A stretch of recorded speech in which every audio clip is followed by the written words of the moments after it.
Chapter 35. Next day. The mast steps clear, and everything in readiness. We started to get the 2 topmasts aboard. The main topmast was over 30 feet in length, the foretopmast nearly 30, and it was of these that I intended making the shears. It was puzzling work. Fastening one end of a heavy tackle to the windlass, and with the other end fast to the butt of the foretopmast. I began to heave. Maud held the turn on the windlass and coiled down the slack. We were astonished at the ease with which the spar was lifted. It was an improved crank windlass, and the purchase it gave was enormous.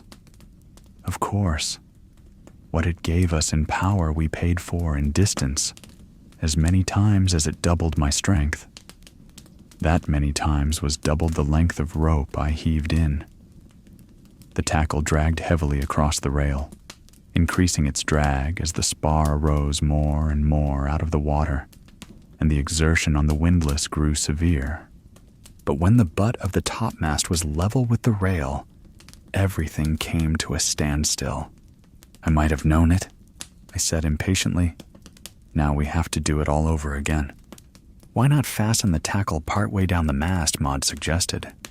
It's what I should have done at first, I answered, hugely disgusted with myself, slipping off a turn. I lowered the mast back into the water and fastened the tackle a third of the way down from the butt. In an hour. What of this, and of rests between the heaving? I had hoisted it to the point where I could hoist no more. 8 feet of the butt was above the rail, and I was as far away as ever from getting the spar on board. I sat down and pondered the problem. It did not take long.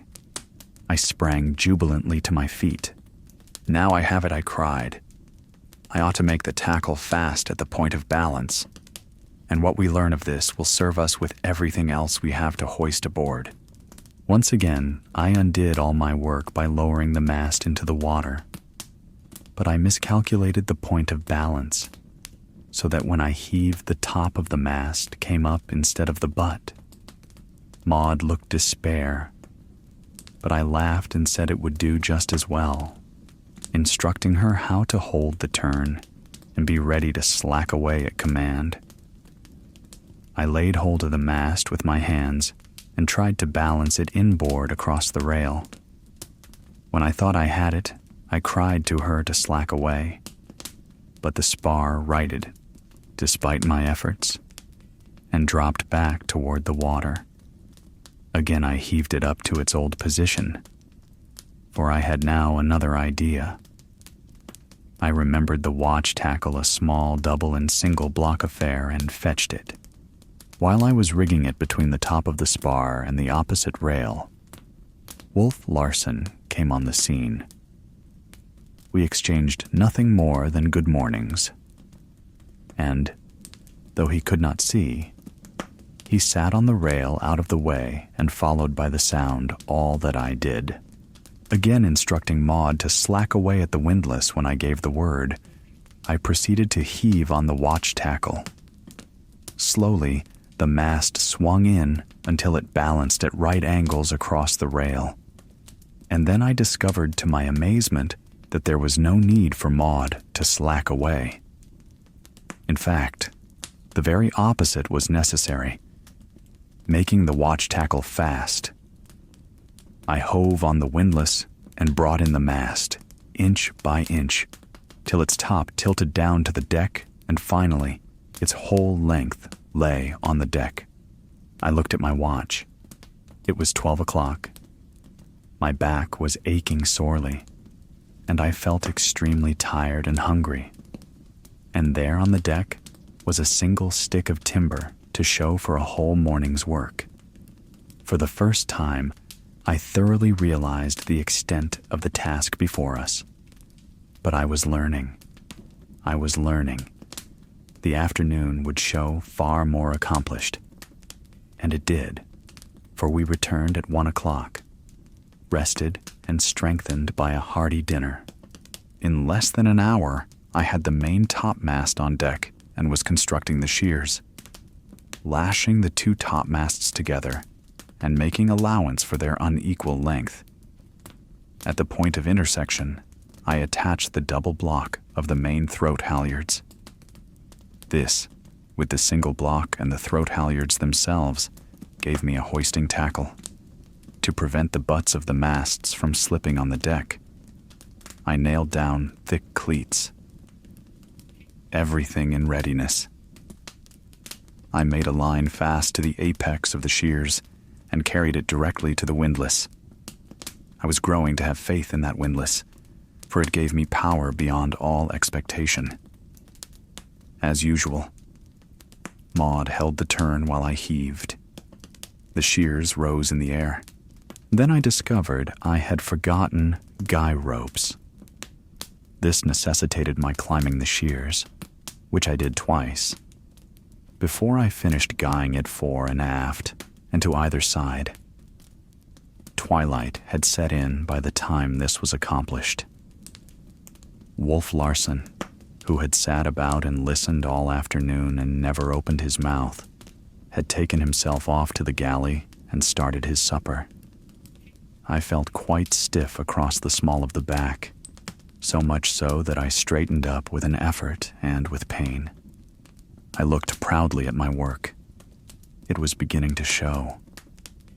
I was wild with desire, like a child with a new toy, to hoist something with my shears. I wish it weren't so late. I said, I'd like to see how it works. Don't be a glutton. Humphrey. Maud chided me. Remember, tomorrow is coming, and you're so tired now that you can hardly stand. And you, I said, with sudden solicitude, you must be very tired. You have worked hard and nobly. I am proud of you. Maud, not half so proud as I am of you, nor with half the reason, she answered, looking me straight in the eyes for a moment with an expression in her own and a dancing, tremulous light which I had not seen before, and which gave me a pang of quick delight. I know not why, for I did not understand it. Then she dropped her eyes, to lift them again, laughing. If our friends could see us now, she said, look at us. Have you ever paused for a moment to consider our appearance? Yes, I have considered yours, frequently, I answered, puzzling over what I had seen in her eyes and puzzled by her sudden change of subject. Mercy, she cried. And what do I look like? Pray, a scarecrow. I'm afraid. I replied, just glance at your draggled skirts, for instance. Look at those three-cornered tiers, and such a waist. It would not require a Sherlock Holmes to deduce that you have been cooking over a campfire, to say nothing of trying out seal blubber, and to cap it all, that cap. And all that is the woman who wrote A Kiss Endured. She made me an elaborate and stately courtesy, and said, as for you, sir, and yet, through the 5 minutes of banter which followed, there was a serious something underneath the fun which I could not but relate to the strange and fleeting expression I had caught in her eyes. What was it? Could it be that our eyes were speaking beyond the will of our speech? My eyes had spoken. I knew. Until I had found the culprits out and silenced them. This had occurred several times. But had she seen the clamor in them and understood, and had her eyes so spoken to me, what else could that expression have meant that dancing, tremulous light, and a something more which words could not describe, and yet it could not be. It was impossible. Besides, I was not skilled in the speech of eyes. I was only Humphrey van Weyden, a bookish fellow who loved, And to love, and to wait and win love, that surely was glorious enough for me. And thus I thought, even as we chaffed each other's appearance, until we arrived ashore and there were other things to think about. It's a shame, after working hard all day, that we cannot have an uninterrupted night's sleep. I complained. After supper. But there can be no danger now from a blind man, she queried. I shall never be able to trust him, I averred, and far less now that he is blind. The liability is that his part helplessness will make him more malignant than ever. I know what I shall do tomorrow. The first thing, run out a light anchor and kedge the schooner off the beach. And each night when we come ashore in the boat, Mr. Wolf Larsen will be left a prisoner on board. So this will be the last night we have to stand watch. And because of that, it will go the easier. We were awake early and just finishing breakfast as daylight came. Oh, Humphrey, I heard Maud cry in dismay and suddenly stop. I looked at her. She was gazing at the ghost. I followed her gaze, but could see nothing unusual. She looked at me, and I looked inquiry back. The shears, she said, and her voice trembled. I had forgotten their existence. I looked again, but could not see them. If he has, I muttered savagely. She put her hand sympathetically on mine and said, You will have to begin over again. Oh, believe me, my anger means nothing.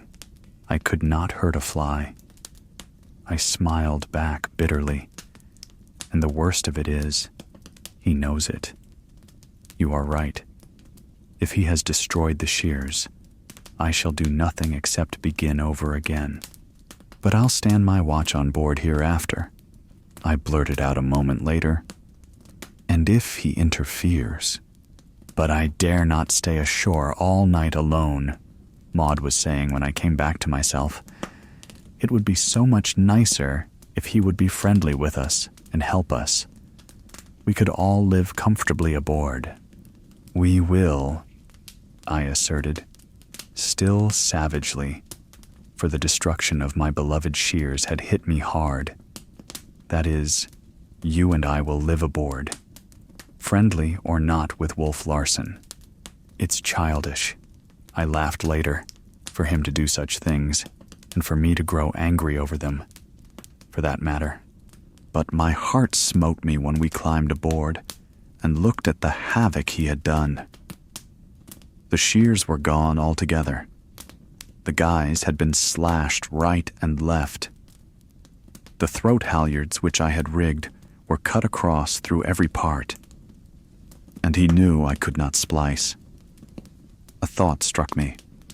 I ran to the windlass. It would not work. He had broken it. We looked at each other in consternation. Then I ran to the side. The masts, booms, and gaffs I had cleared were gone. He had found the lines which held them and cast them adrift. Tears were in Maud's eyes, and I do believe they were for me. I could have wept myself. Where now was our project of remasting the ghost? He had done his work well. I sat down on the hatch combing and rested my chin on my hands in black despair. He deserves to die, I cried out, and God forgive me.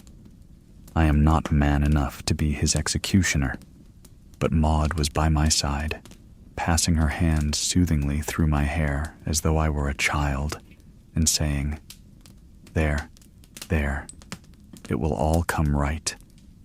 We are in the right, and it must come right. I remembered Michelet and leaned my head against her, and truly I became strong again. The blessed woman was an unfailing fount of power to me. What did it matter? Only a setback, a delay.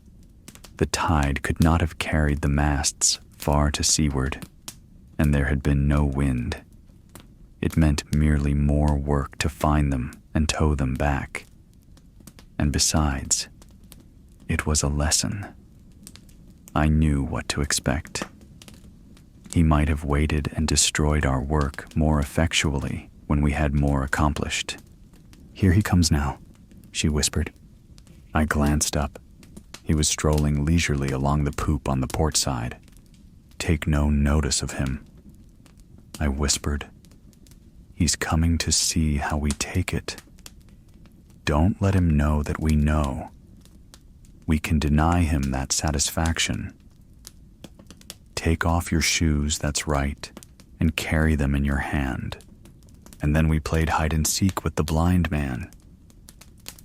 As he came up the port side, we slipped past on the starboard, and from the poop, we watched him turn and start aft on our track. He must have known, somehow, that we were on board, for he said good morning, very confidently, and waited for the greeting to be returned. Then he strolled aft, and we slipped forward. "Oh, I know you're aboard," he called out, and I could see him listen intently after he had spoken. It reminded me of the great hoot owl, listening after its booming cry for the stir of its frightened prey. But we did not stir, and we moved only when he moved. And so we dodged about the deck, hand in hand, like a couple of children chased by a wicked ogre, till Wolf Larsen, evidently in disgust, left the deck for the cabin. There was glee in our eyes, and suppressed titters in our mouths, as we put on our shoes and clambered over the side into the boat. And as I looked into Maud's clear brown eyes, I forgot the evil he had done, and I knew only that I loved her, and that because of her, the strength was mine to win our way back to the world. Chapter 36. For 2 days, Maud and I ranged the sea and explored the beaches in search of the missing masts. But it was not till the 3rd day that we found them, all of them, the shears included, and, of all perilous places, in the pounding surf of the grim southwestern promontory. And how we worked. At the dark end of the first day, we returned, exhausted, to our little cove, towing the mainmast behind us. And we had been compelled to row, in a dead calm, practically every inch of the way. Another day of heartbreaking and dangerous toil saw us in camp with the 2 topmasts to the good. The day following I was desperate, and I rafted together the foremast, the fore and main booms, and the fore and main gaffs. The wind was favorable, and I had thought to tow them back under sail, but the wind baffled, then died away, and our progress with the oars was a snail's pace. And it was such dispiriting effort. To throw one's whole strength and weight on the oars and to feel the boat checked in its forward lunge by the heavy drag behind was not exactly exhilarating. Night began to fall, and to make matters worse, the wind sprang up ahead. Not only did all forward motion cease, but we began to drift back and out to sea. I struggled at the oars till I was played out. Poor Maud, whom I could never prevent from working to the limit of her strength, lay weakly back in the stern sheets. I could row no more. My bruised and swollen hands could no longer close on the oar handles. My wrists and arms ached intolerably, and though I had eaten heartily of a 12 o'clock lunch, I had worked so hard that I was faint from hunger. I pulled in the oars and bent forward to the line which held the tow. But Maud's hand leaped out restrainingly to mine. "What are you going to do?" she asked in a strained, tense voice. "Cast it off," I answered, slipping a turn of the rope. but her fingers closed on mine. "Please don't," she begged. "It is useless," I answered. "Here is night and the wind blowing us off the land. But think, Humphrey, if we cannot sail away on the Ghost, we may remain for years on the island for life even. If it has never been discovered all these years, it may never be discovered." "You forget the boat we found on the beach," I reminded her. "It was a seal-hunting boat," she replied, "and you know perfectly well that if the men had escaped, they would have been back to make their fortunes from the rookery. You know they never escaped." I remained silent, undecided. "Besides," she added haltingly, "it's your idea, and I want to see you succeed." Now I could harden my heart. As soon as she put it on a flattering personal basis, generosity compelled me to deny her. "Better years on the island than to die tonight, or tomorrow, or the next day, in the open boat. We are not prepared to brave the sea. We have no food, no water, no blankets, nothing. Why?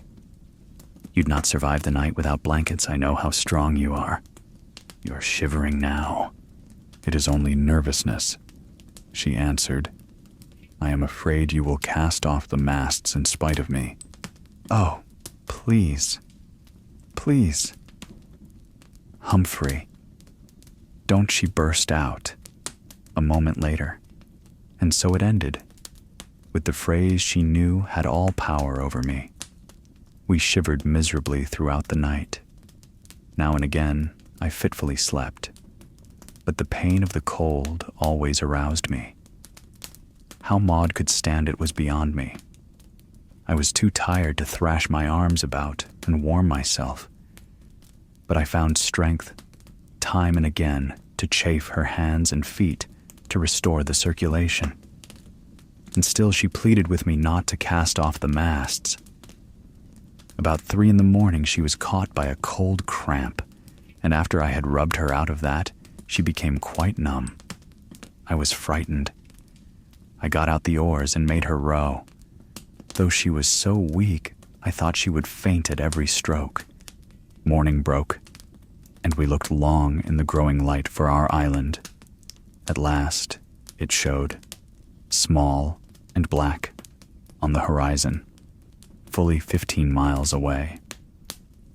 I scanned the sea with my glasses. Far away in the southwest, I could see a dark line on the water, which grew even as I looked at it. "Fair wind," I cried in a husky voice I did not recognize as my own. Maud tried to reply, but could not speak.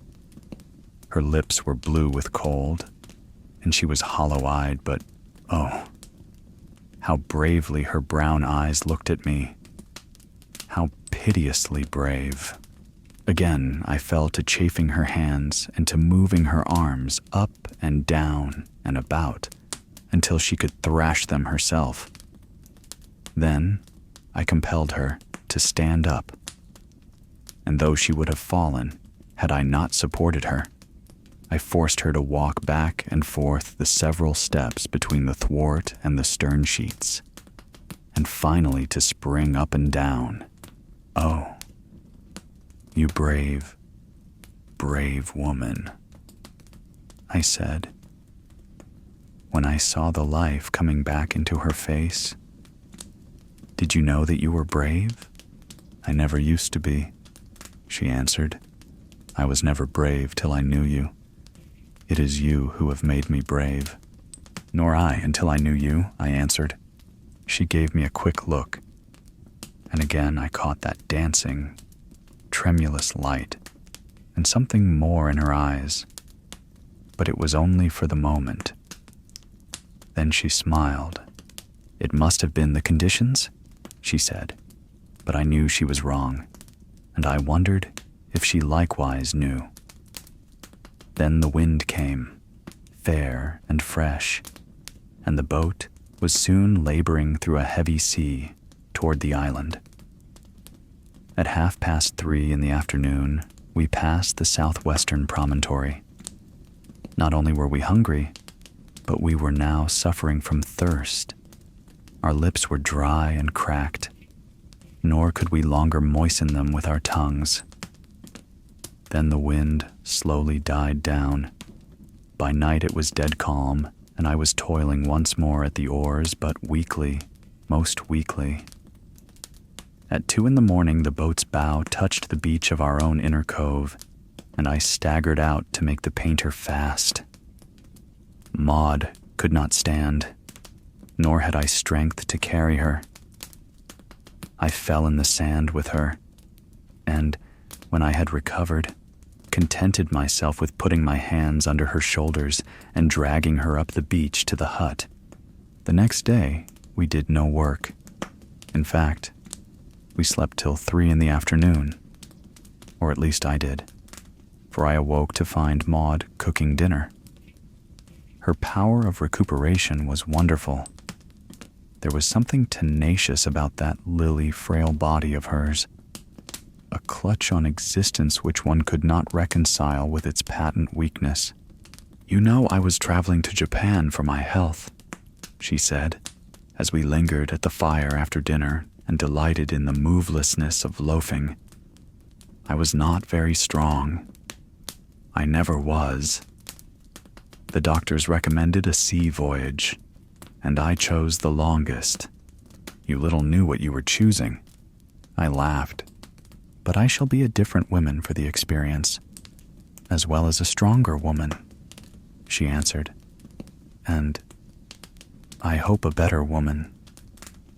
At least I shall understand a great deal more of life." Then, as the short day waned, we fell to discussing Wolf Larsen's blindness. It was inexplicable, and that it was grave.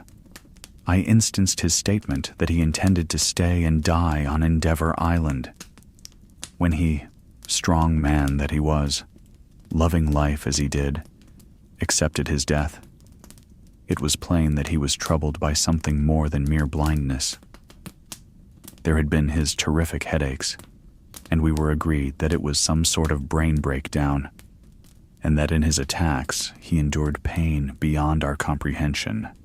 I noticed as we talked over his condition that Maud's sympathy went out to him more and more, yet I could not but love her for it.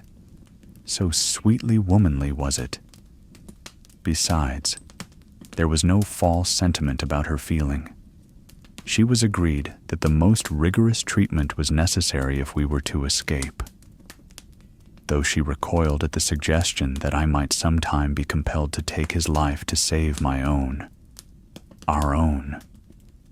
She put it. In the morning, we had breakfast and were at work by daylight. I found a light kedge anchor in the forehold, where such things were kept, and with a deal of exertion got it on deck and into the boat, with a long running line coiled down in the stem. I rowed well out into our little cove and dropped the anchor into the water. There was no wind, the tide was high, and the schooner floated. Casting off the shorelines, I kedged her out by main strength, the windlass being broken, till she rode nearly up and down to the small anchor, too small to hold her in any breeze. So I lowered the big starboard anchor, giving plenty of slack, and by afternoon I was at work on the windlass. 3 days I worked on that windlass. Least of all things was I a mechanic, and in that time I accomplished what an ordinary machinist would have done in as many hours. I had to learn my tools to begin with, and every simple mechanical principle which such a man would have at his finger ends, I had likewise to learn. And at the end of 3 days, I had a windlass which worked clumsily. It never gave the satisfaction the old windlass had given, but it worked and made my work possible. In half a day, I got the 2 topmasts aboard and the shears rigged and guyed as before, and that night I slept on board and on deck beside my work. Maud, who refused to stay alone ashore, slept in the forecastle. Wolf Larsen had sat about, listening to my repairing the windlass and talking with Maud and me upon indifferent subjects. No reference was made on either side to the destruction of the shears, nor did he say anything further about my leaving his ship alone. But still, I had feared him, blind and helpless and listening, always listening. And I never let his strong arms get within reach of me while I worked. On this night, sleeping under my beloved shears, I was aroused by his footsteps on the deck. It was a starlight night, and I could see the bulk of him dimly as he moved about. I rolled out of my blankets and crept noiselessly after him in my stocking feet. He had armed himself with a draw knife from the tool locker, and with this, he prepared to cut across the throat halyards I had again rigged to the shears. He felt the halyards with his hands and discovered that I had not made them fast. This would not do for a draw knife, so he laid hold of the running part, hove taut, and made fast. Then he prepared to saw across with the draw knife. "I wouldn't if I were you," I said quietly. He heard the click of my pistol and laughed. "Hello, Hump," he said. "I knew you were here all the time. You can't fool my ears. That's a lie."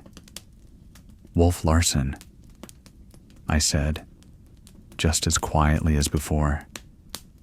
"However, I am aching for a chance to kill you. So go ahead and cut. You have the chance always," he sneered. "Go ahead and cut," I threatened ominously. "I'd rather disappoint you," he laughed, and turned on his heel and went aft. "Something must be done." "Humphrey," Maud said, next morning, when I had told her of the night's occurrence, "if he has liberty, he may do anything. He may sink the vessel, or set fire to it. There is no telling what he may do. We must make him a prisoner." But how, I asked, with a helpless shrug.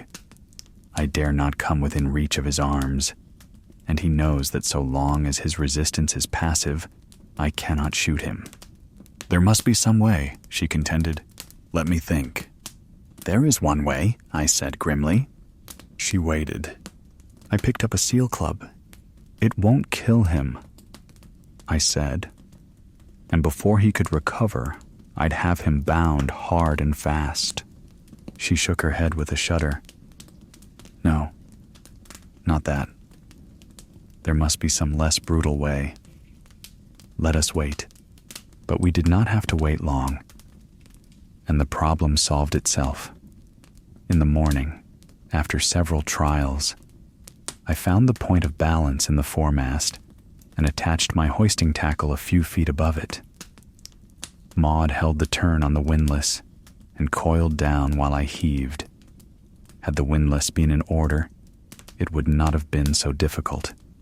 As it was, I was compelled to apply all my weight and strength to every inch of the heaving.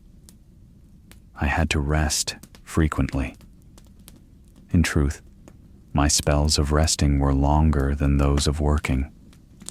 Maud even contrived, at times when all my efforts could not budge the windlass, to hold the turn with one hand and with the other to throw the weight of her slim body to my assistance. At the end of an hour, the single and double blocks came together at the top of the shears. I could hoist no more. And yet the mast was not swung entirely inboard. The butt rested against the outside of the port rail, while the top of the mast overhung the water far beyond the starboard rail. My shears were too short. All my work had been for nothing.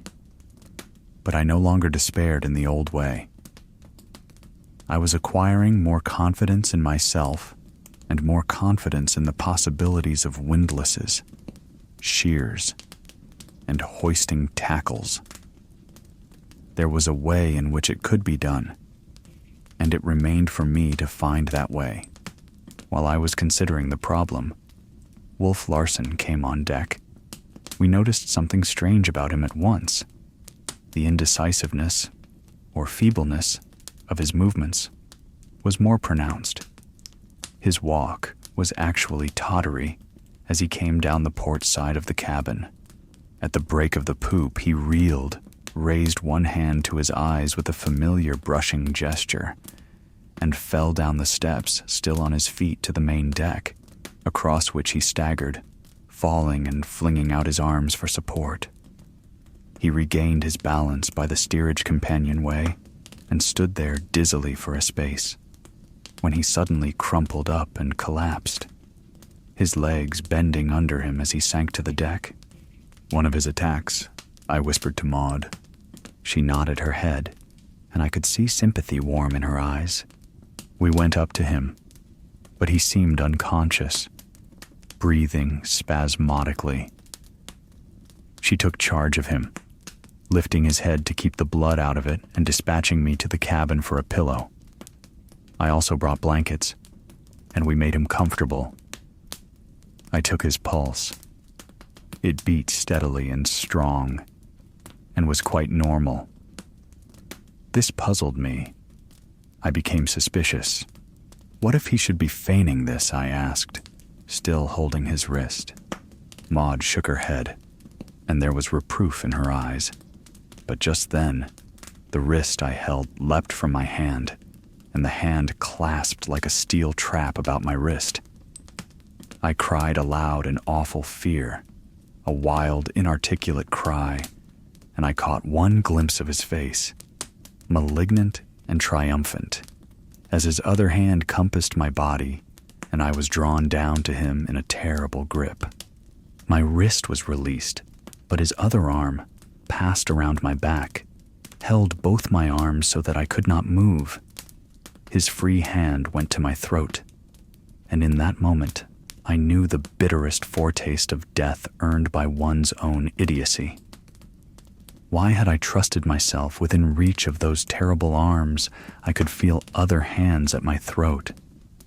They were Maud's hands, striving vainly to tear loose the hand that was throttling me. She gave it up, and I heard her scream in a way that cut me to the soul, for it was a woman's scream of fear and heartbreaking despair. I had heard it before, during the sinking of the Martinez. My face was against his chest and I could not see, but I heard Maud turn and run swiftly away along the deck. Everything was happening quickly. I had not yet had a glimmering of unconsciousness, and it seemed that an interminable period of time was lapsing before I heard her feet flying back, and just then I felt the whole man sink under me. The breath was leaving his lungs, and his chest was collapsing under my weight. Whether it was merely the expelled breath, or his consciousness of his growing impotence, I know not, but his throat vibrated with a deep groan. The hand at my throat relaxed. I breathed. It fluttered and tightened again. But even his tremendous will could not overcome the dissolution that assailed it. That will of his was breaking down. He was fainting. Maud's footsteps were very near as his hand fluttered for the last time, and my throat was released. I rolled off and over to the deck on my back, gasping and blinking in the sunshine. Maud was pale but composed. My eyes had gone instantly to her face, and she was looking at me with mingled alarm and relief. A heavy seal club in her hand caught my eyes, and at that moment, she followed my gaze down to it. The club dropped from her hand as though it had suddenly stung her, and at the same moment my heart surged with a great joy.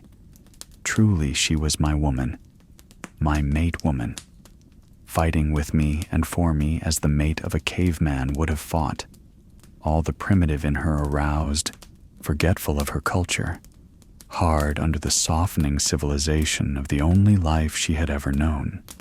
"Dear woman," I cried, scrambling to my feet, The next moment, she was in my arms, weeping convulsively on my shoulder while I clasped her close. I looked down at the brown glory of her hair, glinting gems in the sunshine, far more precious to me than those in the treasure chests of kings. And I bent my head and kissed her hair softly, so softly that she did not know. Then sober thought came to me. After all, she was only a woman, crying her relief, now that the danger was past, in the arms of her protector, or of the one who had been endangered. Had I been father or brother, the situation would have been in no wise different. Besides, time and place were not meet, and I wished to earn a better right to declare my love. So once again, I softly kissed her hair as I felt her receding from my clasp. It was a real attack this time.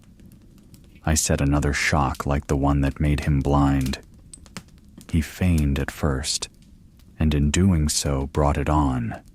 Maud was already rearranging his pillow. "No," I said. "Not yet. Now that I have him helpless he shall remain. From this day we live in the cabin. Wolf Larsen shall live in the steerage." I caught him under the shoulders and dragged him to the companionway. At my direction, Maud fetched a rope. Placing this under his shoulders, I balanced him across the threshold and lowered him down the steps to the floor. I could not lift him directly into a bunk, but with Maud's help, I lifted first his shoulders and head, then his body, balanced him across the edge, and rolled him into a lower bunk. But this was not to be all. I recollected the handcuffs in his stateroom, which he preferred to use on sailors instead of the ancient and clumsy ship irons. So, when we left him, he lay handcuffed, hand and foot. For the first time in many days, I breathed freely. I felt strangely light as I came on deck, as though a weight had been lifted off my shoulders. I felt, also, that Maud and I had drawn more closely together, and I wondered if she, too, felt it, as we walked along the deck, side by side, to where the stalled foremast hung in the shears. Chapter 37. At once we moved aboard the Ghost, occupying our old staterooms and cooking in the galley. The imprisonment of Wolf Larsen had happened most opportunely, for what must have been the Indian summer of this high latitude was gone, and drizzling stormy weather had set in. We were very comfortable, and the inadequate shears, with the foremast suspended from them, gave a businesslike air to the schooner and a promise of departure. And now that we had Wolf Larsen in irons, how little did we need it. Like his first attack, his second had been accompanied by serious disablement. Maud made the discovery in the afternoon while trying to give him nourishment. He had shown signs of consciousness, and she had spoken to him, eliciting no response. He was lying on his left side at the time, and in evident pain. With a restless movement, he rolled his head around, clearing his left ear from the pillow against which it had been pressed. At once he heard and answered her, and at once she came to me, pressing the pillow against his left ear. I asked him if he heard me, but he gave no sign. Removing the pillow and repeating the question, he answered promptly that he did. "Do you know you are deaf in the right ear?" I asked. "Yes," he answered in a low, strong voice, "and worse than that. My whole right side is affected. It seems asleep. I cannot move arm or leg." Feigning again, I demanded angrily. He shook his head, his stern mouth shaping the strangest, twisted smile. It was indeed a twisted smile, for it was on the left side only, the facial muscles of the right side moving not at all. That was the last play of the wolf. He said, "I am paralyzed. I shall never walk again." "Oh, only on the other side," he added, as though divining the suspicious glance I flung at his left leg, the knee of which had just then drawn up and elevated the blankets. "It's unfortunate," he continued. "I'd like to have done for you first, Hump, and I thought I had that much left in me." But why I asked, partly in horror, partly out of curiosity. Again, his stern mouth framed the twisted smile, as he said, "Oh, just to be alive, to be living and doing, to be the biggest bit of the ferment to the end, to eat you. But to die this way," he shrugged his shoulders, or attempted to shrug them. Rather, for the left shoulder alone moved. Like the smile, the shrug was twisted. "But how can you account for it?" I asked. "Where is the seat of your trouble?" "The brain," he said at once. "It was those cursed headaches brought it on." "Symptoms," I said. He nodded his head. "There is no accounting for it. I was never sick in my life. Something's gone wrong with my brain. A cancer, a tumor, or something of that nature. A thing that devours and destroys. It's attacking my nerve centers, eating them up, bit by bit, cell by cell from the pain. The motor centers, too," I suggested. "So it would seem. And the curse of it is that I must lie here, conscious, mentally unimpaired, knowing that the lines are going down, breaking bit by bit communication with the world. I cannot see. Hearing and feeling are leaving me. At this rate I shall soon cease to speak. Yet all the time I shall be here, alive, active, and powerless.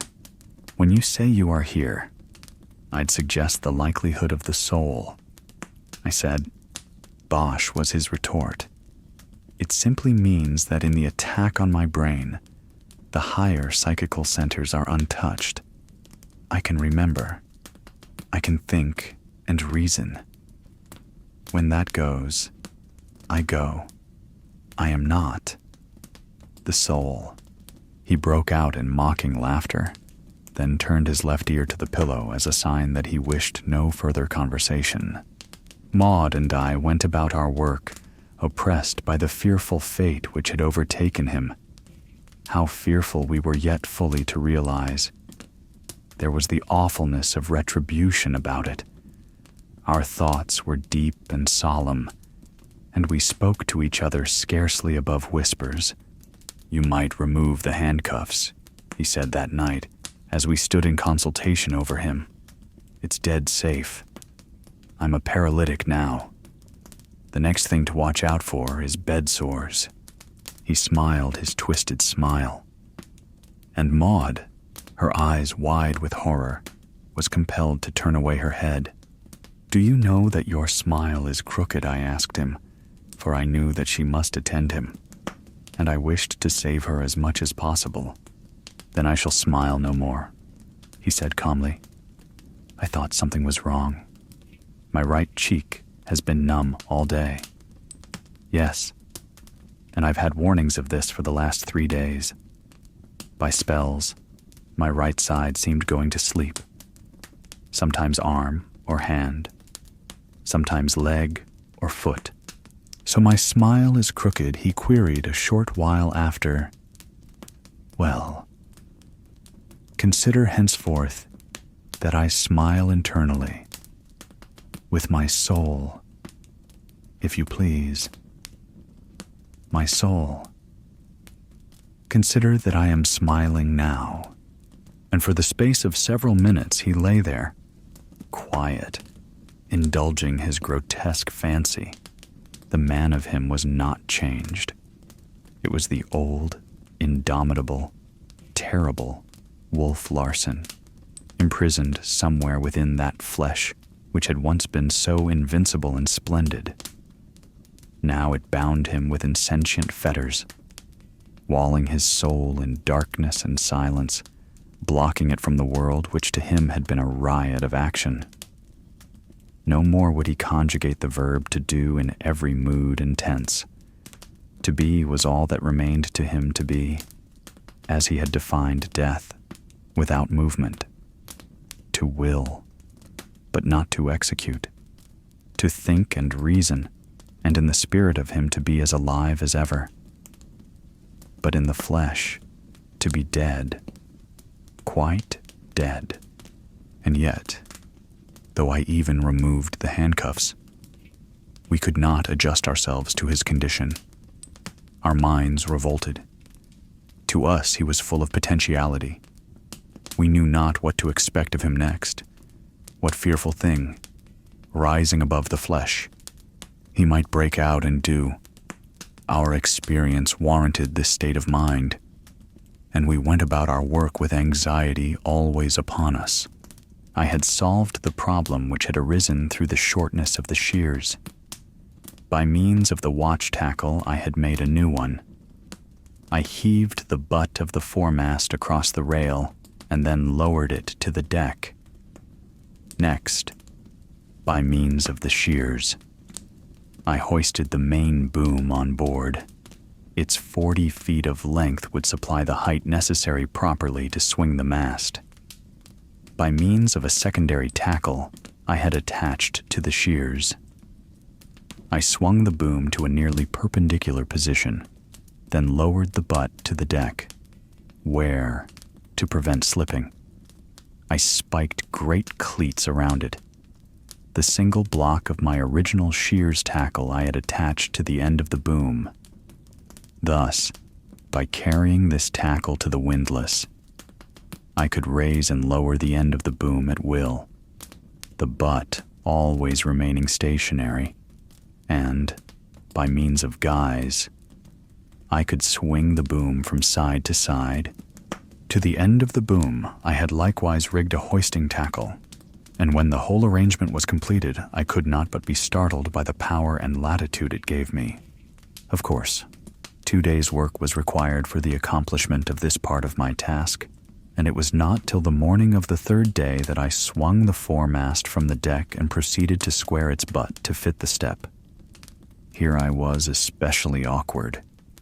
I sawed and chopped and chiseled the weathered wood till it had the appearance of having been gnawed by some gigantic mouse. But it fitted.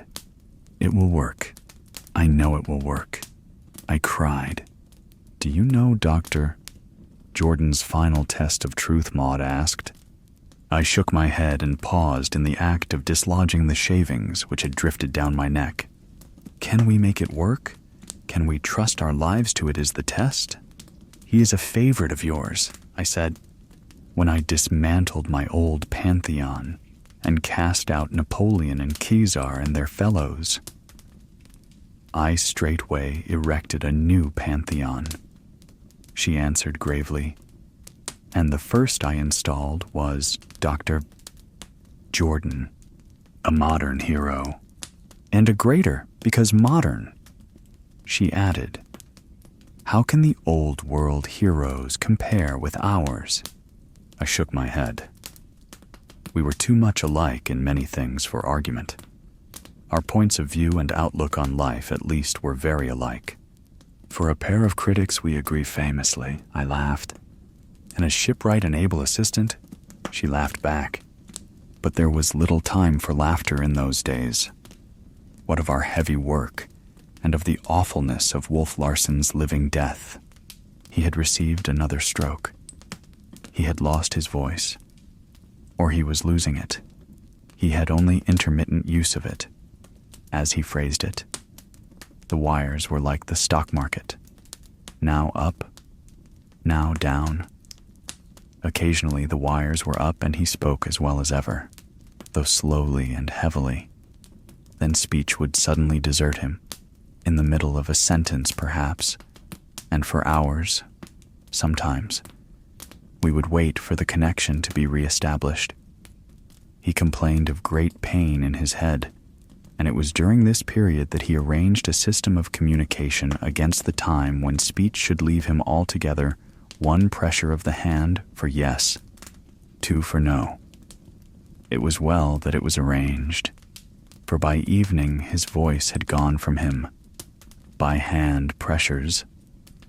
After that, he answered our questions, and when he wished to speak, he scrawled his thoughts with his left hand, quite legibly, on a sheet of paper. The fierce winter had now descended upon us.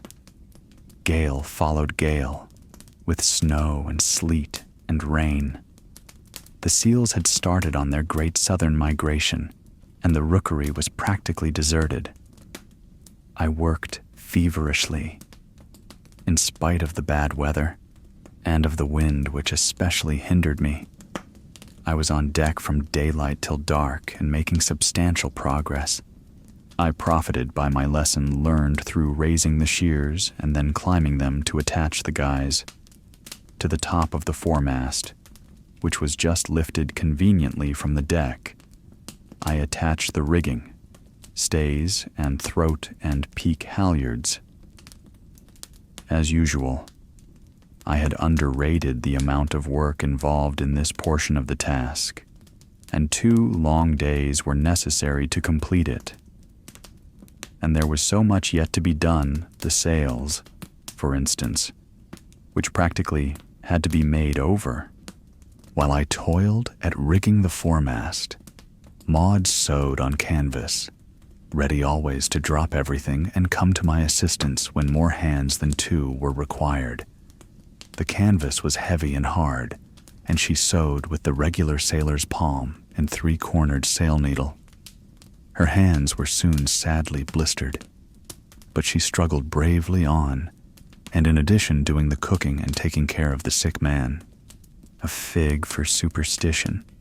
I said on Friday morning, "That mast goes in today." Everything was ready for the attempt. Carrying the boom tackle to the windlass, I hoisted the mast nearly clear of the deck. Making this tackle fast, I took to the windlass the shears tackle which was connected with the end of the boom, and with a few turns had the mast perpendicular and clear. Maud clapped her hands the instant she was relieved from holding the turn, crying, "It works, it works. We'll trust our lives to it." Then she assumed a rueful expression. "It's not over the hole." She added, "Will you have to begin all over?" I smiled in superior fashion, and, slacking off on one of the boom guys and taking in on the other, swung the mast perfectly in the center of the deck. Still, it was not over the hole. Again, the rueful expression came on her face, and again, I smiled in a superior way. Slacking away on the boom tackle and hoisting an equivalent amount on the shears tackle, I brought the butt of the mast into position directly over the hole in the deck. Then I gave Maud careful instructions for lowering away and went into the hold to the step on the schooner's bottom. I called to her, and the mast moved easily and accurately. Straight toward the square hole of the step, the square butt descended. But as it descended, it slowly twisted, so that square would not fit into square. But I had not even a moment's indecision. Calling to Maud to cease lowering, I went on deck and made the watch tackle fast to the mast with a rolling hitch. I left Maud to pull on it while I went below. By the light of the lantern, I saw the butt twist slowly around till its sides coincided with the sides of the step. Maud made fast and returned to the windlass. Slowly, the butt descended the several intervening inches, at the same time slightly twisting again. Again, Maud rectified the twist with the watch tackle, and again she lowered away from the windlass. Square fitted into square. The mast was stepped. I raised a shout, and she ran down to see. In the yellow lantern light, we peered at what we had accomplished. We looked at each other, and our hands felt their way and clasped. The eyes of both of us, I think, were moist with the joy of success. It was done so easily after all, I remarked. All the work was in the preparation, and all the wonder in the completion. Maud added, I can scarcely bring myself to realize that that great mast is really up and in, that you have lifted it from the water, swung it through the air, and deposited it here, where it belongs. It is a Titan's task, and they made themselves many inventions. I began merrily, then paused to sniff the air. I looked hastily at the lantern. It was not smoking. Again I sniffed. Something is burning, Maud said, with sudden conviction. We sprang together for the ladder, but I raced past her to the deck. A dense volume of smoke was pouring out of the steerage companionway. The wolf is not yet dead, I muttered to myself as I sprang down through the smoke. It was so thick in the confined space that I was compelled to feel my way, and so potent was the spell of Wolf Larsen on my imagination. I was quite prepared for the helpless giant to grip my neck in a stranglehold. I hesitated, the desire to race back and up the steps to the deck almost overpowering me. Then I recollected Maud, the vision of her, as I had last seen her, in the lantern light of the schooner's hold. Her brown eyes, warm and moist with joy, flashed before me, and I knew that I could not go back. I was choking and suffocating by the time I reached Wolf Larsen's bunk. I reached my hand and felt for his. He was lying motionless, but moved slightly at the touch of my hand. I felt over and under his blankets. There was no warmth, no sign of fire, yet that smoke which blinded me and made me cough and gasp must have a source. I lost my head temporarily and dashed frantically about the steerage. A collision with the table partially knocked the wind from my body and brought me to myself. I reasoned that a helpless man could start a fire only near to where he lay. I returned to Wolf Larsen's bunk. There I encountered Maud. How long she had been there in that suffocating atmosphere I could not guess. "Go up on deck," I commanded peremptorily. "But, Humphrey," she began to protest in a queer, husky voice. "Please, please," I shouted at her harshly. She drew away obediently, and then I thought, what if she cannot find the steps I started after her, to stop at the foot of the companionway? Perhaps she had gone up.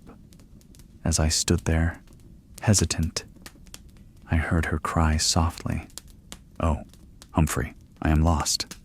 I found her fumbling at the wall of the after bulkhead, and half leading her, half carrying her, I took her up the companionway. The pure air was like nectar. Maud was only faint and dizzy, and I left her lying on the deck when I took my second plunge below. The source of the smoke must be very close to Wolf Larsen. My mind was made up to this, and I went straight to his bunk. As I felt about among his blankets, something hot fell on the back of my hand. It burned me, and I jerked my hand away. Then I understood. Through the cracks in the bottom of the upper bunk, he had set fire to the mattress. He still retained sufficient use of his left arm to do this. The damp straw of the mattress, fired from beneath and denied air, had been smoldering all the while. As I dragged the mattress out of the bunk, it seemed to disintegrate in midair, at the same time bursting into flames. I beat out the burning remnants of straw in the bunk. then made a dash for the deck for fresh air. Several buckets of water sufficed to put out the burning mattress in the middle of the steerage floor, and 10 minutes later, when the smoke had fairly cleared, I allowed Maud to come below. Wolf Larsen was unconscious, but it was a matter of minutes for the fresh air to restore him. We were working over him, however, when he signed for paper and pencil.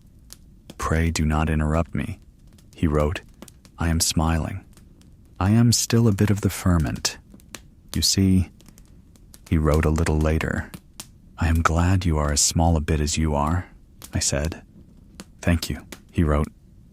"But just think of how much smaller I shall be before I die. And yet, I am all here. Hump," he wrote with a final flourish. "I can think more clearly than ever in my life before. Nothing to disturb me. Concentration is perfect. I am all here, and more than here." It was like a message from the night of the grave, for this man's body had become his mausoleum, and there, in so strange sepulchre, his spirit fluttered and lived. It would flutter and live till the last line of communication was broken, and after that, who was to say how much longer it might continue to flutter and live? Chapter 38. I think my left side is going, Wolf Larsen wrote, the morning after his attempt to fire the ship. The numbness is growing. I can hardly move my hand. You will have to speak louder. The last lines are going down. "Are you in pain?" I asked. I was compelled to repeat my question loudly before he answered. "Not all the time." The left hand stumbled slowly and painfully across the paper, and it was with extreme difficulty that we deciphered the scrawl. It was like a spirit message, such as are delivered at seances of spiritualists for $1 admission. But I'm still here, all here. The hand scrawled more slowly and painfully than ever. The pencil dropped, and we had to replace it in the hand. When there is no pain, I have perfect peace and quiet. I have never thought so clearly. I can ponder life and death like a Hindu sage. An immortality Maud queried loudly in the ear. 3 times the hand essayed to write, but fumbled hopelessly. The pencil fell. In vain we tried to replace it. The fingers could not close on it. Then Maud pressed and held the fingers about the pencil with her own hand, and the hand wrote, in large letters, and so slowly that the minutes ticked off to each letter. BOSH. It was Wolf Larsen's last word. Bosh. Skeptical and invincible to the end. The arm and hand relaxed. The trunk of the body moved slightly. Then there was no movement. Maud released the hand. The fingers spread slightly, falling apart of their own weight, and the pencil rolled away. "Do you still hear?" I shouted, holding the fingers and waiting for the single pressure which would signify yes. There was no response. The hand was dead. I noticed the lips slightly move. Maud said. I repeated the question. The lips moved. She placed the tips of her fingers on them. Again, I repeated the question. Yes, Maud announced. We looked at each other expectantly. What good is it? I asked. What can we say now? Oh, ask him. She hesitated. Ask him something that requires no for an answer, I suggested. Then we will know for certainty. Are you hungry? She cried. The lips moved under her fingers, and she answered, Yes. Will you have some beef? Was her next query. No, she announced. Beef tea. Yes, he will have some beef tea, she said, quietly, looking up at me. Until his hearing goes, we shall be able to communicate with him. And after that, she looked at me queerly. I saw her lips trembling and the tears swimming up in her eyes. She swayed toward me, and I caught her in my arms. "Oh, Humphrey," she sobbed. "When will it all end? I am so tired, so tired." She buried her head on my shoulder, her frail form shaken with a storm of weeping. She was like a feather in my arms, so slender, so ethereal. She has broken down at last. I thought, what can I do without her help? But I soothed and comforted her, till she pulled herself bravely together and recuperated mentally as quickly as she was wont to do physically. "I ought to be ashamed of myself," she said. Then added, with the whimsical smile I adored, "But I am only one small woman."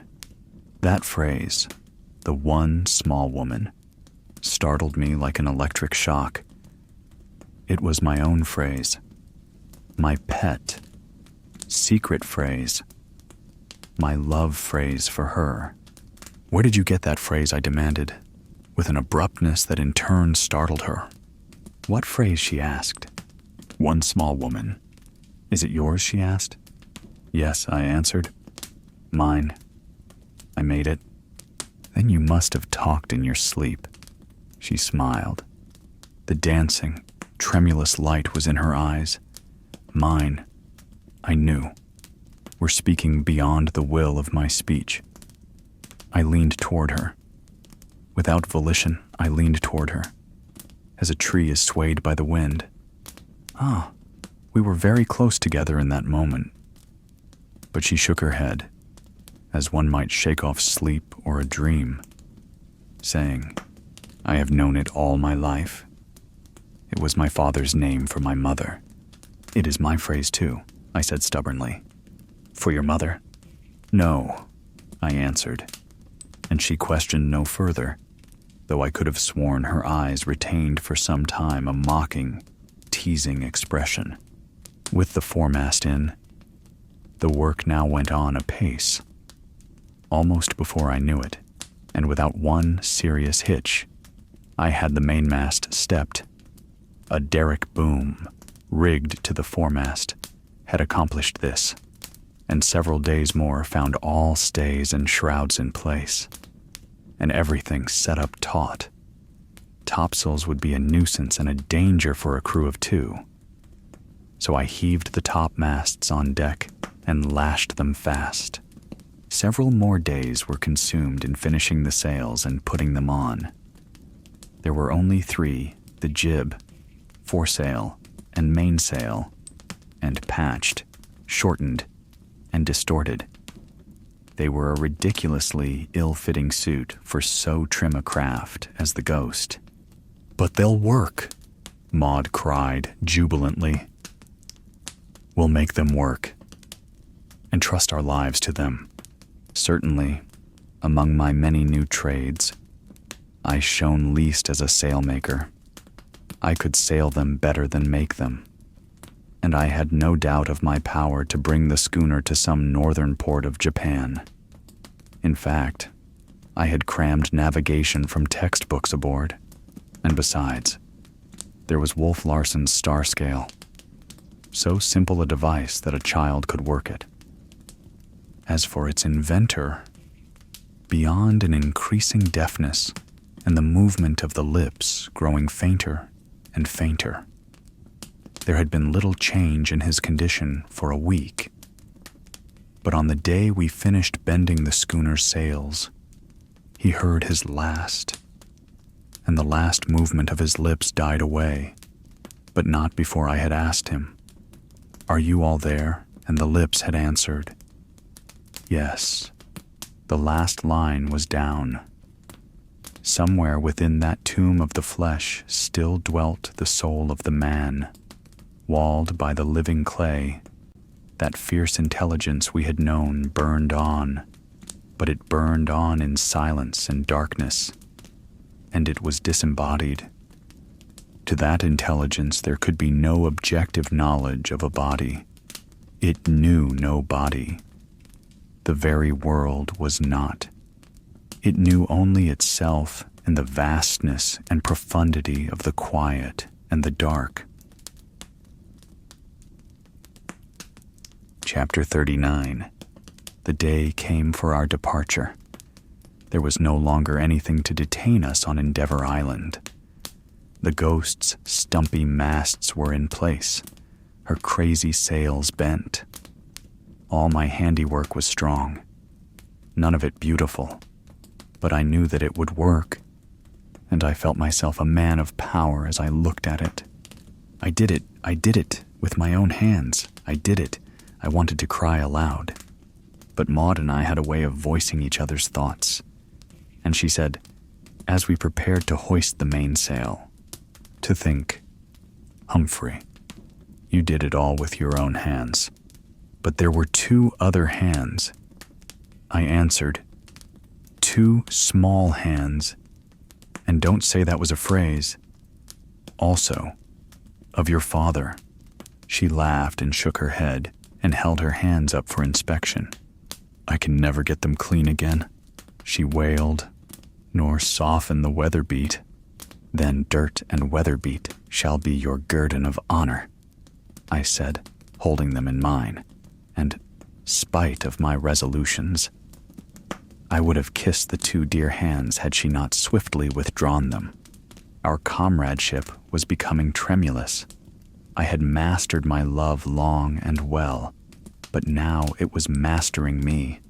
Willfully had it disobeyed and won my eyes to speech, and now it was winning my tongue, eye, and my lips, for they were mad this moment to kiss the 2 small hands which had toiled so faithfully and hard, and I, too, was mad. There was a cry in my being like bugles calling me to her, and there was a wind blowing upon me which I could not resist, swaying the very body of me till I leaned toward her, all unconscious that I leaned, and she knew it. She could not but know it as she swiftly drew away her hands, and yet could not forbear one quick searching look before she turned away her eyes. By means of deck tackles I had arranged to carry the halyards forward to the windlass, and now I hoisted the mainsail, peak and throat, at the same time. It was a clumsy way, but it did not take long, and soon the foresail as well was up and fluttering. We can never get that anchor up in this narrow place, once it has left the bottom, I said. We should be on the rocks first. What can you do? She asked. Slip it, was my answer. And when I do, you must do your first work on the windlass. I shall have to run at once to the wheel, and at the same time you must be hoisting the jib. This maneuver of getting under way I had studied and worked out a score of times, and, with the jib halyard to the windlass, I knew Maud was capable of hoisting that most necessary sail. A brisk wind was blowing into the cove, and though the water was calm, rapid work was required to get us safely out. When I knocked the shackle bolt loose, the chain roared out through the hawse hole and into the sea. I raced aft, putting the wheel up. The Ghost seemed to start into life as she heeled to the first fill of her sails. The jib was rising. As it filled, the Ghost's bow swung off, and I had to put the wheel down a few spokes and steady her. I had devised an automatic jib sheet which passed the jib across of itself, so there was no need for Maud to attend to that, but she was still hoisting the jib when I put the wheel hard down. It was a moment of anxiety, for the Ghost was rushing directly upon the beach, a stone's throw distant. But she swung obediently on her heel into the wind. There was a great fluttering and flapping of canvas and reef points, most welcome to my ears. Then she filled away on the other tack.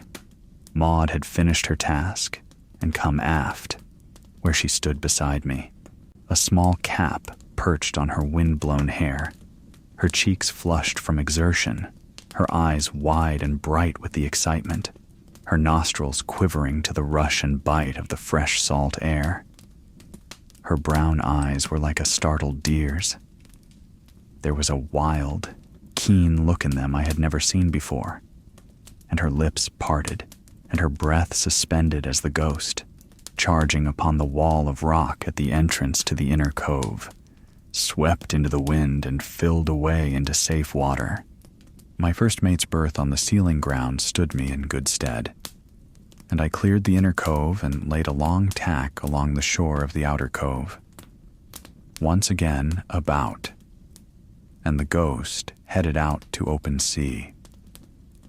She had now caught the bosom breathing of the ocean and was herself a breath with the rhythm of it as she smoothly mounted and slipped down each broad-backed wave.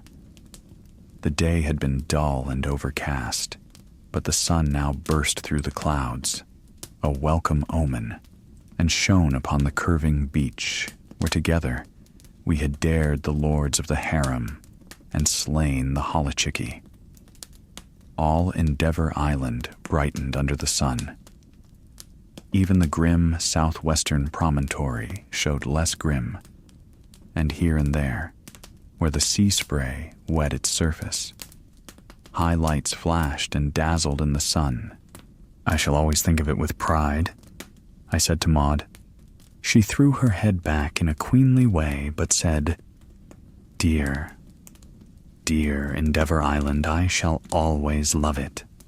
And I said quickly. It seemed our eyes must meet in a great understanding, and yet loath. They struggled away and did not meet. There was a silence I might almost call awkward, till I broke it, saying, "See those black clouds to windward? You remember, I told you last night the barometer was falling." "And the sun is gone," she said, her eyes still fixed upon our island, where we had proved our mastery over matter and attained to the truest comradeship that may fall to man and woman. "And it's slack off the sheets for Japan," I cried gaily. "A fair wind and a flowing sheet, you know, or however it goes." Lashing the wheel, I ran forward, eased the fore and main sheets, took in on the boom tackles, and trimmed everything for the quartering breeze which was ours. It was a fresh breeze, very fresh, but I resolved to run as long as I dared. Unfortunately, when running free, it is impossible to lash the wheel, so I faced an all-night watch. Maud insisted on relieving me, but proved that she had not the strength to steer in a heavy sea, even if she could have gained the wisdom on such short notice. She appeared quite heartbroken over the discovery, but recovered her spirits by coiling down tackles and halyards and all stray ropes. Then there were meals to be cooked in the galley, beds to make, Wolf Larsen to be attended upon, and she finished the day with a grand house-cleaning attack upon the cabin and steerage. All night I steered, without relief, the wind slowly and steadily increasing and the sea rising. At 5 a.m, Maud brought me hot coffee and biscuits she had baked, and at 7, a substantial and piping hot breakfast put new lift into me. Throughout the day, and as slowly and steadily as ever, the wind increased. It impressed one with its sullen determination to blow, and blow harder, and keep on blowing. And still the ghost foamed along, racing off the miles till I was certain she was making at least 11 knots. It was too good to lose, but by nightfall I was exhausted, though in splendid physical trim. A 36-hour trick at the wheel was the limit of my endurance. Besides, Maud begged me to heave to, and I knew if the wind and sea increased at the same rate during the night, that it would soon be impossible to heave to. So, as twilight deepened, gladly and at the same time reluctantly, I brought the ghost up on the wind. But I had not reckoned upon the colossal task the reefing of 3 sails meant for one man. While running away from the wind, I had not appreciated its force. But when we ceased to run, I learned to my sorrow, and well nigh to my despair, how fiercely it was really blowing. The wind balked my every effort, ripping the canvas out of my hands and in an instant undoing what I had gained by 10 minutes of severest struggle. At 8 o'clock, I had succeeded only in putting the second reef into the foresail. At 11 o'clock, I was no farther along. Blood dripped from every finger end, while the nails were broken to the quick. From pain and sheer exhaustion, I wept in the darkness, secretly, so that Maud should not know. Then, in desperation, I abandoned the attempt to reef the mainsail and resolved to try the experiment of heaving to under the close-reefed foresail.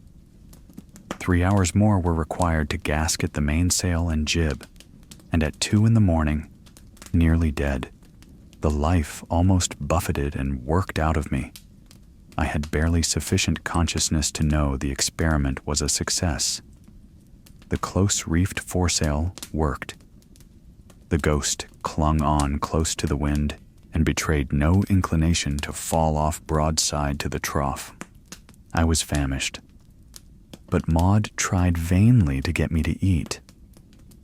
I dozed with my mouth full of food. I would fall asleep in the act of carrying food to my mouth and waken in torment to find the act yet uncompleted. So sleepily helpless was I that she was compelled to hold me in my chair to prevent my being flung to the floor by the violent pitching of the schooner. Of the passage from the galley to the cabin, I knew nothing. It was a sleepwalker Maud guided and supported. In fact, I was aware of nothing till I awoke. How long after I could not imagine. In my bunk with my boots off. It was dark. I was stiff and lame, and cried out with pain when the bedclothes touched my poor finger ends. Morning had evidently not come, so I closed my eyes and went to sleep again. I did not know it, but I had slept the clock around, and it was night again. Once more, I woke, troubled because I could sleep no better. I struck a match and looked at my watch. It marked midnight, and I had not left the deck until 3. I should have been puzzled had I not guessed the solution. No wonder I was sleeping brokenly. I had slept 21 hours. I listened for a while to the behavior of the ghost, to the pounding of the seas and the muffled roar of the wind on deck, and then turned over on my side and slept peacefully until morning. When I arose at 7, I saw no sign of Maud and concluded she was in the galley preparing breakfast. On deck, I found the ghost doing splendidly under her patch of canvas. But in the galley, though a fire was burning and water boiling, I found no Maud. I discovered her in the steerage, by Wolf Larsen's bunk. I looked at him, the man who had been hurled down from the topmost pitch of life to be buried alive and be worse than dead. There seemed a relaxation of his expressionless face which was new. Maud looked at me and I understood. "His life flickered out in the storm," I said. "But he still lives." She answered, infinite faith in her voice. "He had too great strength." "Yes," she said, "but now it no longer shackles him. He is a free spirit." "He is a free spirit, surely," I answered, and taking her hand, I led her on deck. The storm broke that night, which is to say that it diminished as slowly as it had arisen. After breakfast next morning, when I had hoisted Wolf Larsen's body on deck, ready for burial, It was still blowing heavily, and a large sea was running. The deck was continually awash with the sea, which came inboard over the rail and through the scuppers. The wind smote the schooner with a sudden gust, and she heeled over till her lee rail was buried, the roar in her rigging rising in pitch to a shriek. We stood in the water to our knees as I bared my head. "I remember only one part of the service," I said, "and that is, 'And the body shall be cast into the sea.'" Maud looked at me, surprised and shocked, but the spirit of something I had seen before was strong upon me, impelling me to give service to Wolf Larsen as Wolf Larsen had once given service to another man. I lifted the end of the hatch cover, and the canvas-shrouded body slipped feet first into the sea. The weight of iron dragged it down. It was gone. "Goodbye, Lucifer." "Proud spirit," Maud whispered, so low that it was drowned by the shouting of the wind, but I saw the movement of her lips and knew. As we clung to the lee rail and worked our way aft, I happened to glance to leeward. The Ghost, at the moment, was uptossed on a sea, and I caught a clear view of a small steamship 2 or 3 miles away, rolling and pitching, head on to the sea, as it steamed toward us. It was painted black, and from the talk of the hunters of their poaching exploits, I recognized it as a United States revenue cutter. I pointed it out to Maud and hurriedly led her aft to the safety of the poop. I started to rush below to the flag locker, then remembered that in rigging the Ghost, I had forgotten to make provision for a flag halyard. "We need no distress signal," Maud said. "They have only to see us." "We are saved," I said, soberly and solemnly.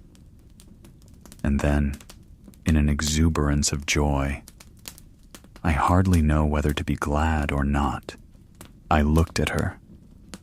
Our eyes were not loath to meet. We leaned toward each other, and before I knew it, my arms were about her. "Need I asked?" And she answered, "There is no need, though the telling of it would be sweet, so sweet." Her lips met the press of mine, and, by what strange trick of the imagination I know not, the scene in the cabin of the Ghost flashed upon me, when she had pressed her fingers lightly on my lips and said, "Hush, hush, my woman, my one small woman," I said, my free hand petting her shoulder in the way all lovers know though never learn in school. "My man," she said, looking at me for an instant with tremulous lids which fluttered down and veiled her eyes as she snuggled her head against my breast with a happy little sigh. I looked toward the cutter. It was very close. A boat was being lowered. "One kiss, dear love," I whispered. "One kiss more before they come and rescue us from ourselves," she completed with a most adorable smile, whimsical as I had never seen it. For it was whimsical with love. The end.